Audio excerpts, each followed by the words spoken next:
Ah, look at the young mortal, sleeping so peacefully without a care in the world.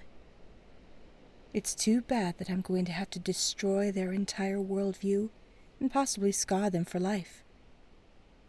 It almost makes me want to leave them to enjoy their peaceful existence. Well, almost. Wakey, wakey, mortal. It's time to get up now.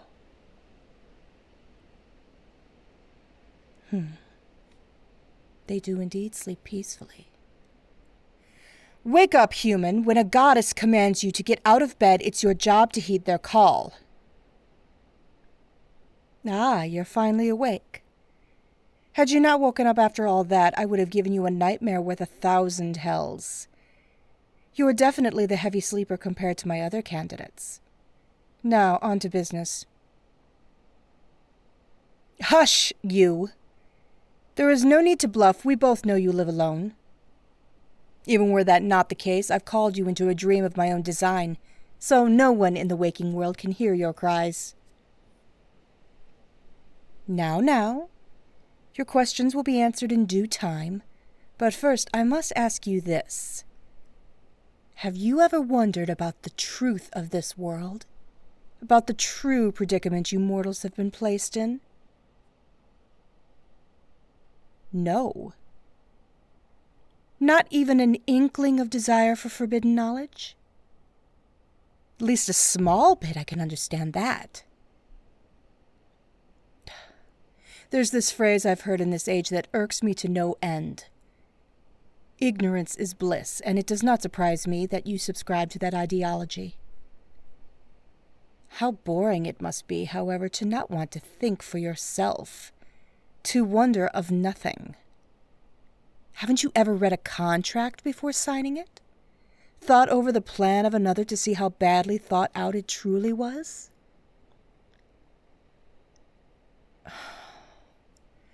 Did I truly have to choose this one? I do know how to pick my candidates, don't I? The last few were at least able to think critically, but this one is a complete drone. Well, may as well make the best of it. Well, what if I told you that was going to change tonight? What if I told you that tonight, I'm going to give you the ability to think for yourself and finally free you from the control of others? You're not getting it. Of course. Then let me explain all of this in an easier way for you to understand. We can start by answering the questions you asked me before. First off, who am I? To know my real name would be to overload your primitive mind to the point of exploding. However, I go by many titles. The master of illusions, the creator of dreams and nightmares, you name it. But there's one word that can perfectly describe the domain I rule over. Sentience. The concept of thought and emotion. Simply put, I am the goddess of the domain known as sentience. In your world, you subscribe that ravens are a sign of insight and foreboding in some cases. So if you must give me a name, call me Raven. As far as my role and job within the Pantheon, that will become more apparent with time. The other question, what do I want with you? This one is quite a bit more complicated to explain. So I will simply answer this inquiry with a story. The story of a man who was lied to all his life and suffered because of it.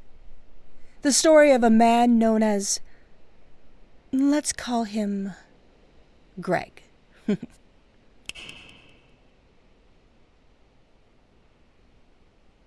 Careful now. You're in a completely different space than before. Don't think too much of it, or you will only harm your mental capacities. For now, turn your attention to the sad man over there. That is Greg, the protagonist of our cautionary tale. Greg was once a child with a blessed existence. 2 semi-well-off parents and a loving environment. Greg's parents loved him and told him many wondrous things, and he believed them with all of his heart. He wanted so badly to be happy, and throughout his life, he never gave up on his hopes and dreams. Sadly for poor Greg, life never seemed to go his way. He was never the brightest in school, and eventually flunked out by the time he reached college. He figured that he could be happy simply by providing for his family by working at a nice firm. However, he was passed over for promotion many a time, and soon after, he was let go for not providing enough to the company. He wanted to find solace with his beautiful wife and family. What he found was not the love of a happy family, but a note saying that his wife had found another and taken the children. That was what led to poor Greg realizing his ultimate mistake. Trusting his parents and believing they'd never lie to him. Now, pray tell, what was the lie Greg's parents told him? Here's a hint. Your parents may have told you that same lie. Correct. You may yet be worthy. His parents had told him that as long as he worked hard enough, he could be whatever he wanted to be. He was told that he could be successful in life, that he could find love, and that he could be happy. The lie Greg was told was that he had a choice in the matter. Sadly for him, no matter how hard he worked, he could never be smart enough to get through college. He could never be useful enough for his firm, and he could never be desirable enough for his wife. And that is my ultimate role in the pantheon of the gods, the greatest illusion of all, the illusion of choice. Every action you will ever take, every decision you will ever make was decided the moment you were born by those you will never see in your lifetime. The gods, however, have their own domains, and their will on the people cannot truly be forced by their power. That is when they looked to me, whose very domain was the mind of mortals, as well as the goddess of life, to do their dirty work. Though really most of the work was on the goddess of life, who, with a small influence from me, shaped their personalities at birth to act on behalf of the god's will. All I truly did was hide the strings that she bound you with. I've long since gotten tired of this game the gods play with mortal minds, however. All because they fear the day that humans discover their scheme and revolt. For as it's been foretold, when all of humanity's perception towards a god becomes hostile, the god loses their power, and their domain runs free from external control. In short, they become mortal. Oh, calm down. It's not as bad as you think. It only works similar to the theories your scientific experts detail. In fact, if you were to ask my opinion, the gods themselves are nigh useless. Myself. You ask if I worry about losing my power. Do not forget that I am the goddess of human perception itself. And if I wanted, I could change human perception to regard myself as the only goddess, and gain access to all their pantheons. In fact, I could use my power right now to make you fall in love with me and make you my divine spouse. But I am not a cruel goddess like that.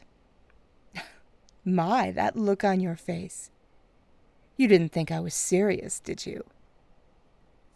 And that reddening of your cheeks. One might have thought you enjoyed that idea. You mortals are quite strange. I digress, however. The position of supreme goddess matters not to me. In fact, maybe I'd like to try out becoming a mortal. It certainly sounds more appealing than what I'm doing now. Well, now that I think about it, quite literally anything sounds better than this. Not to mention, I want to experience for myself the unpredictability of humans free of their puppet strings. Luckily, this circles back to what I want. I want to see a world that is beautiful in its unpredictability, where humanity is free of their puppet strings. What I need from you is to be my herald, to cut the strings of not only yourself, but of others, so that it may start a chain reaction to free all of humanity. You can see the strings, can you not? The chains that bind you to your fate? By telling you this, I've opened your eyes to them, and now you can cut them. You are not the first to attempt it, however. I've had many a candidate for my heralds try the same. It truly does sadden me, however, that not one was able to complete this task with any degree of success. Those that become my heralds are often seen as the village idiots, those that tote signs that say, "You're being controlled, the end is near," and get laughed off. After that, they fall into a madness even I couldn't explain for quite a while. They think to themselves, if everything I do is controlled by gods, what's the point of even fighting it? Why bother doing anything when everything will turn out the same anyway? Do I truly matter? For a very long time, I didn't understand it.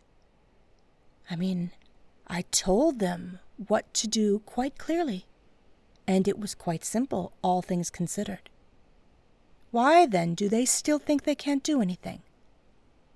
Not once could I sufficiently answer that question they had, if anything they did truly mattered. Why am I telling you all this?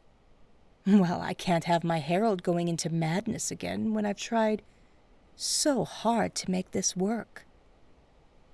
No, you're much too important for that. As far as the answer, I actually found it in the strangest of places. Greg. I found him once, in the afterlife, and beyond all projections, the man was happy as could be. This was not the fake happiness that the afterlife fills you with. Gods know that's a lie. He was just that happy. Why is that, you may ask? I wondered the same myself. That man was destined to be unhappy for the rest of his existence. How could he be so happy? But then I saw what he saw. For there, he could see why he truly mattered. His children. For it was not their new father they loved and admired, but their real father, the one that took care of them even with his life nearly in shambles. It was because of him that they were able to become upstanding members of society that made a big impact on their community. Even as foolish and insignificant as he was, he could rest happy, knowing that his life, even as he was being thrown around like a rag doll by the gods, had mattered to somebody. He had affected something, even if he never got to see it in his life. And that is where I found my answer, that even when you feel like there's nothing you can do, that you're nothing compared to those around you, you can still make an everlasting impact if you only apply yourself with devotion.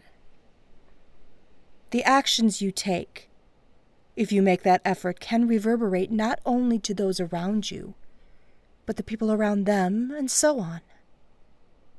The things you create can either crumble in a matter of days or stand tall for lifetimes to come. What matters is that you made that effort to make it great. What I want is a world free of the strings that bind mortals, where all of you can truly affect those around you and feel as though you've accomplished something, even when it seems hopeless. And you can cause that change by only living your life the way that truly makes you happy. Have you ever had that one-night stand that you accidentally developed feelings for? Call them back. Tell them how you couldn't help but let feelings get in the way. Well, within reason, of course. Chances are you're probably going to get rejected, but just maybe, you might be surprised. So too should you carry that mentality in whatever you do, so that regret may not rear its ugly head. Whenever you feel those strings being pulled, that your fate is leading you down a path that you don't want to go, just pull back. Hard. The less you let them control you, the happier you will be. The more you can show others their strings and cut them. There is a caveat to all of this, however. By opening your eyes to the truth of the universe, I have already made you into my herald. There was sadly no way around that. I know. I tricked you. However, I can't simply take away what I've given you. But do not worry, for I promise that will be the last choice that will ever be made for you. In fact, I will not even ask what your decision is on whether you want to help me.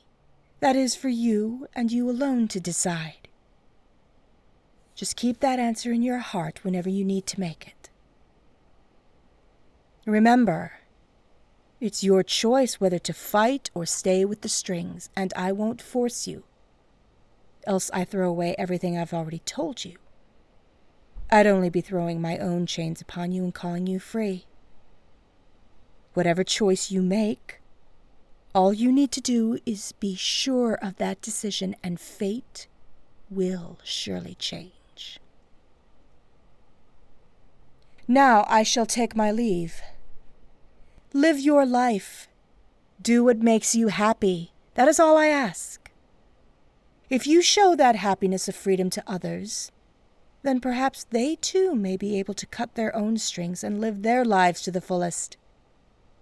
Do not let anyone tell you what you want, but do what makes you feel fulfilled, what makes you feel as if your life is your own. Farewell, my herald. May we see each other again in a new world filled with joy.